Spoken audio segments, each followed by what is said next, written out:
আগামী কয়েকদিন ওয়েদার কেমন থাকবে? আগামী 5-6 দিন বৃষ্টিপাতের সম্ভাবনা উত্তরবঙ্গের জন্য বেশি রয়েছে, বিশেষ করে উত্তরবঙ্গের উত্তরের জেলাগুলো অর্থাৎ দার্জিলিং, কালিম্পং, জলপাইগুড়ি, কোচবিহার, আলিপুরদুয়ার এই জেলাগুলোয় বজ্রবিদ্যুৎ সহ বৃষ্টিপাতের সম্ভাবনা থাকছে। দু এক জায়গায় সাথে দমকা হাওয়া থাকার সম্ভাবনা রয়েছে।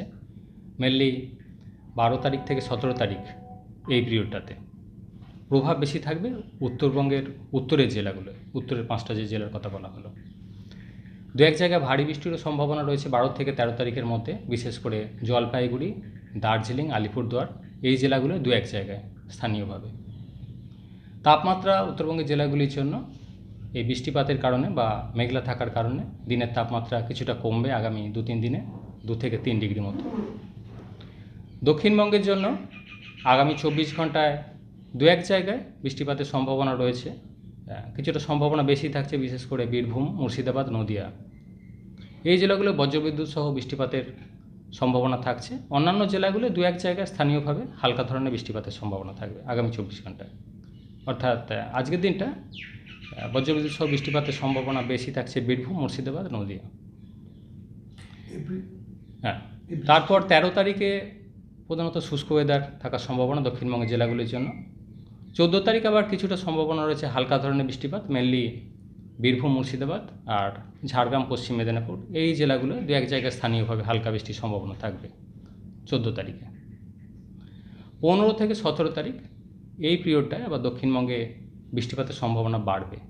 দক্ষিণবঙ্গের সব জেলাগুলোতেই বৃষ্টিপাতের সম্ভাবনা থাকছে বিক্ষিপ্তভাবে, মেনলি বিক্ষিপ্তভাবে হালকা থেকে মাঝারি ধরনের বৃষ্টিপাত, দু এক জায়গায় বজ্রবিদ্যুতের সম্ভাবনা থাকছে, সাথে দমকা হাওয়া কোথাও কোথাও 40 থেকে 50 কিলোমিটার প্রতি ঘন্টায় থাকার সম্ভাবনা থাকছে 15 থেকে 17 তারিখ মেনলি এই পিরিয়ডটাতে। কলকাতা পার্শ্ববর্তী অঞ্চলের জন্য আগামী 24 ঘন্টায় বৃষ্টিপাতের সম্ভাবনা কম, প্রধানত আংশিক মেঘলা আকাশই থাকার সম্ভাবনা। মেনলি 15 থেকে 17 তারিখ এই পিরিয়ডটার মধ্যে কলকাতা পার্শ্ববর্তী অঞ্চলেও বৃষ্টিপাতের সম্ভাবনা রয়েছে, হালকা থেকে মাঝারি ধরনের বৃষ্টিপাত, সাথে কিছুটা দমকা হাওয়া থাকার সম্ভাবনা থাকছে কলকাতা পার্শ্ববর্তী অঞ্চলের জন্য। দিনের সর্বোচ্চ তাপমাত্রা কলকাতা পার্শ্ববর্তী অঞ্চলের জন্য মেনলি 30 থেকে 32 ডিগ্রির মধ্যেই আগামী এক সপ্তাহ থাকবে। আর সর্বনিম্ন তাপমাত্রা প্রধানত 24 থেকে 25 ডিগ্রি কাছাকাছি কন্টিনিউ করবে। কলকাতা স্পেসিফিকভাবে কোনো বৃষ্টির সম্ভাবনা থাকছে? হ্যাঁ, কলকাতা পার্শ্ববর্তী অঞ্চলের জন্য যেটা বলা হলো মেনলি 15 থেকে 17 তারিখ এই পিরিয়ডটার ভেতরে বিক্ষিপ্তভাবে হালকা থেকে মাঝারি ধরনের বৃষ্টিপাতের সম্ভাবনা রয়েছে।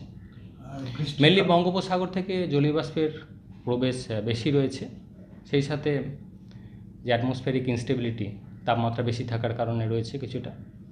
আর একটি ঘূর্ণাবর্ত অবস্থান করছে বর্তমানে বাংলাদেশ সংলগ্ন দক্ষিণবঙ্গের কাছাকাছি, এবং একটি নিম্নচাপ অক্ষরেখাও রয়েছে বাংলাদেশ সংলগ্ন দক্ষিণবঙ্গের কাছাকাছি।